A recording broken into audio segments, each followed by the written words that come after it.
yesterday, I was disappointed. No Tua documentary. I was hoping I could get a little bit of a get right after the Heat weren't able to bust out the brooms on the Bucks yesterday. So I was looking forward to watching the Tua documentary. Apparently, drag racing is what delayed it because of weather. So just race. I mean, what are you talking? What aren't these races like 3 seconds, Leroy? Not even. Yeah, they're like a little longer than that. Who's watching that? Is that a bunch of chips jacked up on Mountain Dew? Chip! Drag racing! Chip, I'm all jacked up on Mountain Dew. That's your area. No, it's not. Expertise. I mean, that is coming off a weekend where I did go on a gator boat ride. That was fun. Okay, there you go. Oh, did I have fun. So you go home and watch NASCAR and some drag racing. Dude, I went to Everglades Holiday Park. Did I have a time of my life? You're right by my house. Yeah.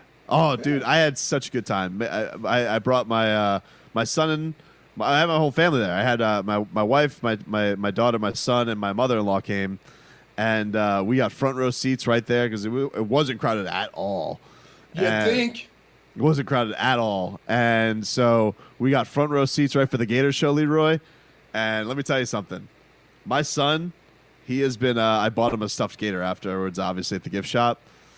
And he has been alligator wrestling since he has been home. He's straddling the gator. He's trying to do the thing with the teeth in the mouth. Because let me tell you something. It was great because I saw Robbie. You remember the show Gator Boys? I do remember that. They're not doing the TV show anymore after a successful 3-season run.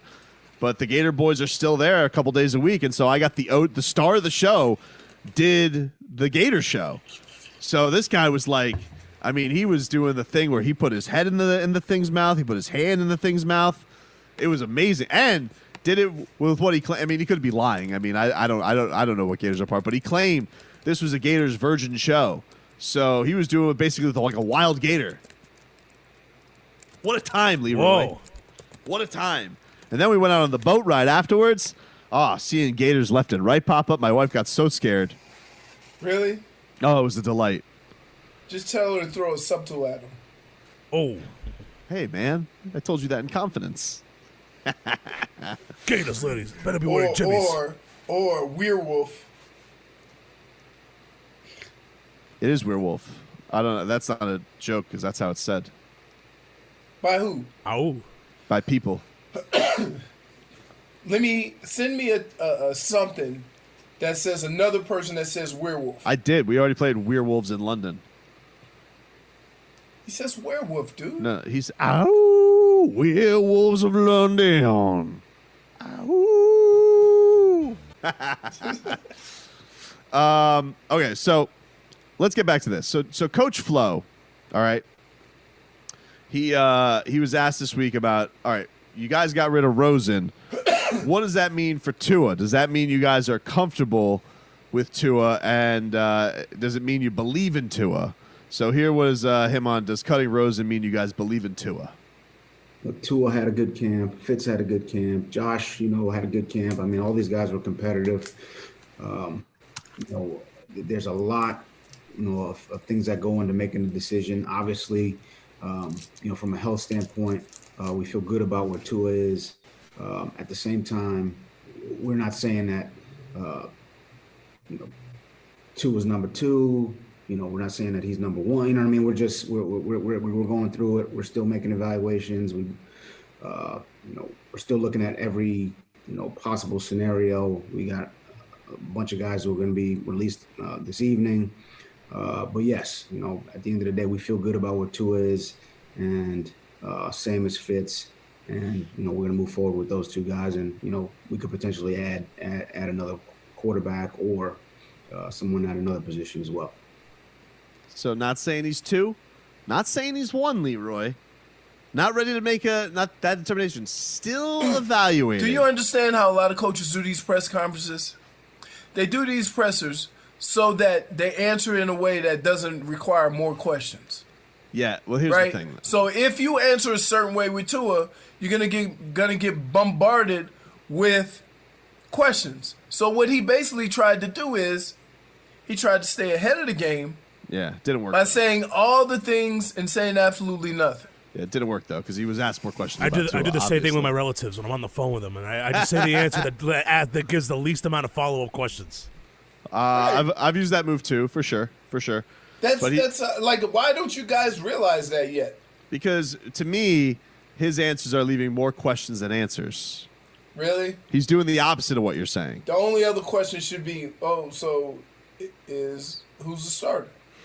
Well, he's not going to answer that because people have tried that move, and he's not. He's like, I'm not telling you until I got to tell you. Right. Exactly. Which is a silly thing because, if it's Ryan Fitzpatrick, what are you hiding? The Patriots have already faced him. What if it's Tua? What if it's Tua? So here was the question. That was, you always get mad at people for asking questions in a different way, but I thought this was a well-asked question. Of course you do. And it almost Flo almost got agitated by it, which leads me to believe. So because he got agitated by the double question, Yeah. you think it means that Tua started? Yep. Listen. Oh my God. Listen to this. Are you guys prepared to play Tua a little bit earlier than you anticipated, or than you may perhaps want to?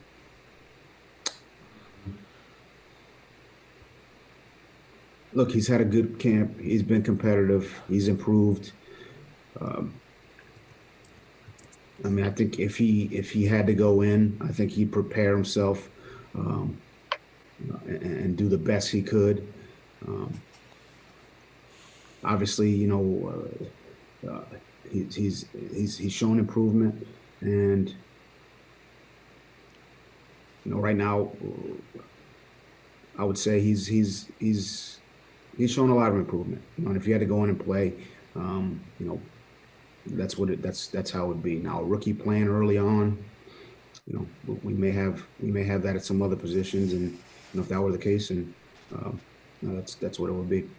But I don't like to speak in hypotheticals. I know everybody else does, but that's where we're at. Yeah, buddy. He doesn't like speaking hypotheticals, but he kind of went down that rabbit hole. Leroy. Really, stop it. Why don't you stop? Leroy. All right. He almost got it. Hey, shout out to I think that was Safid Dean. Crossed him up like Allen Iverson. No, he you didn't. didn't. He didn't see that one coming. He's like, No, you whoa. No, Oh, he did. He did. But I like, even when you ask these questions, like, Yep. why do they not seem to understand what we're going through right now? Going through what?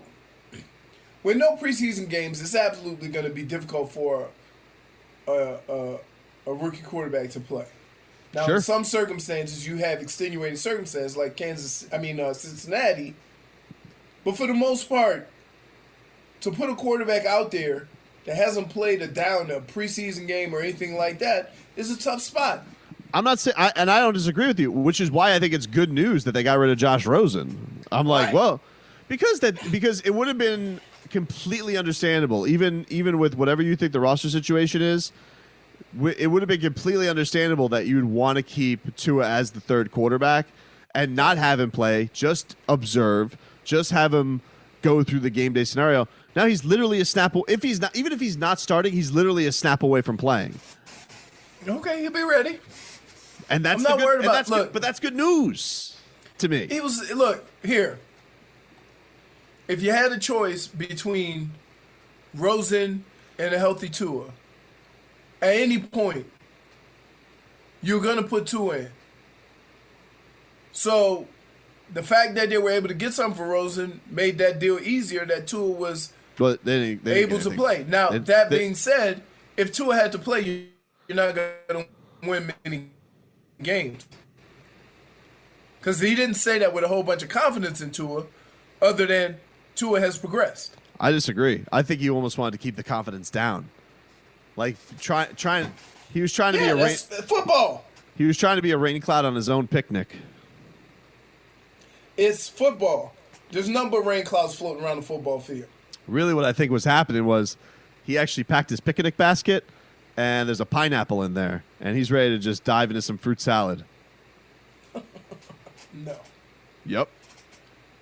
Oh, Yep. boy. You certainly get excited about the wrong things. So you're telling me I'm reading way too much into this? Yes. There's no shot. Yes. Why have they named Fitzpatrick the starter? The fact that they got rid of Rosen tells you that they felt Tua could play as good as Rosen right now. So why are we keeping an extra quarterback? Okay, which I think is good news. Right. But me, it doesn't mean that he's any closer to playing. Okay, then why not, though? Why not announce that Fitzpatrick is the starter? Like, this is strictly just gamesmanship with Belichick? Right, because he doesn't have to. Why Belichick's the ultimate weasel when it comes to this stuff. Everybody knew Stidham wasn't going to be the damn quarterback. So when he says they're still evaluating, he's lying, is what you're saying. Yeah, they know. They know by now. When are they going to announce it? When do you announce it? You announce it today? It was Thursday. He's got to announce it Thursday? Yep. Oh but my but God. I'm more than sure. Here's what's gonna happen. You ready? Somebody at practice is gonna say, Fitzpatrick took all the first team reps. If you do that in game week, you're probably the starter. Robbie, is there any has there been any line movement on the Tua train? Anything in that regard? Yeah, it's been pretty steady. It's 6.5. The Patriots are favored by the whole game. Like no. And I think if Tua is the starter, I don't think the lines would move a whole lot. It might move bigger towards the Patriots. It might go to 7 because rookie quarterback making his first start, all that stuff. We have breaking football news in the frozen radio tundra. God, I would kill for a little cold front, Leroy. It's so hot. So hot. That would be good for Leroy if a cold front kick in. That's true, the way he's going right now. Although, let's be honest, the heat hasn't really been helping. No. All right, so breaking news. As soon as we went to break, the official announcement was made. Your starting quarterback for the Miami Dolphins, Week 1 against the New England Patriots, Malcolm Perry. Yeah. Surprised it wasn't Lynn Bowden. Ryan Fitzpatrick is your starter. The Miami Dolphins of the name Fitzmagic, their starter, Week 1 against the New England Patriots. Looks like Flores got a lot of evaluation done over the last 48 hours. He always knew. You always knew. Football's so funny to me, man. It's but so you always knew who was going to be the starter. I know, but I find the secrecy so silly. I find like you're telling me that he really got the jump on Belichick, not telling him.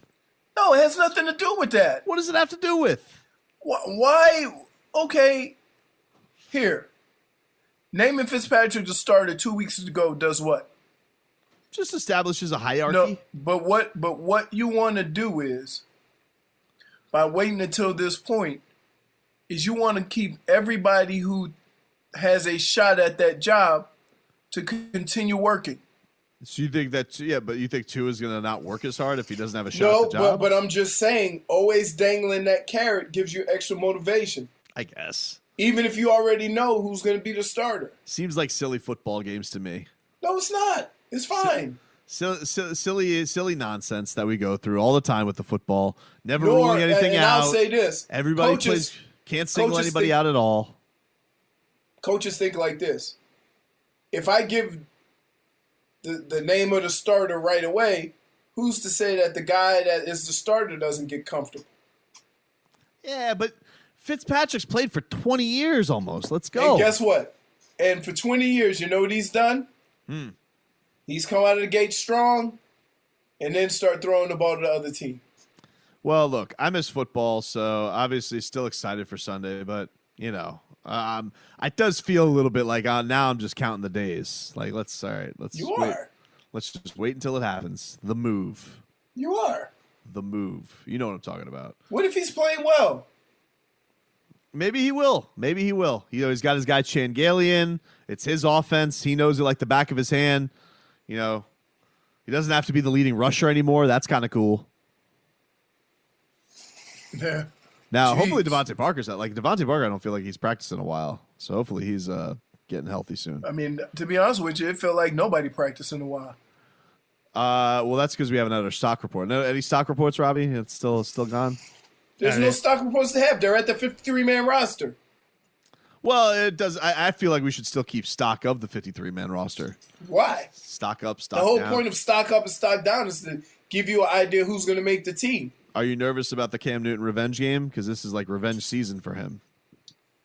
Cam Newton torched the is Dolphins. Cam Newton. He torched the Dolphins last time they played that Monday night game. I mean, him and McCaffrey. Cam Newton is Cam Newton. He's not going to be a guy that's going to probably have, the most consistent season passing the ball, but he'll probably have more big plays than anybody in the league. How long before I'm allowed to call for Tua to start? Like, am I allowed to do this after one game? Like, if Brian Fitzpatrick really stinks up the joint. Give it after the first quarter of the season. First quarter of the season. 4 So games.